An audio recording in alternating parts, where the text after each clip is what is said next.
तपाईको तयारी कति भयो त? सबै पढ्नुभयो?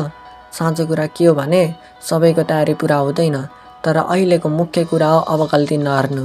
पहिलो, डर लाग्यो भनेर भाग्नु हुँदैन। डर लाग्छ ठिकै हो, तर जसले डरका कारण पढेको कुरा बिर्सन्छ उसले सबै गुमाउँछ। डर लाग्छ भने भन्नुस्, डर लाग्छ तर म भाग्दिन, डर के आगे जीत है भन्ने त प्रसिद्ध बनायो। दोस्रो, रातभर पढ्न खोज्नु ठुलो गल्ती।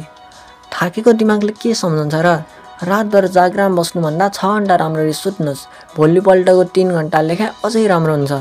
तेस्रो, ब्रेक नलिनु। मोबाइल पनि चार्ज चाहिन्छ। तपाईँ त मान्छे हो, झन् बढी ध्यान दिनुपर्छ। 25 मिनट पढ्नुस्, 5 मिनट विश्राम लिनुस्, त्यसपछि फेरि ध्यान दिएर पढ्नुस्।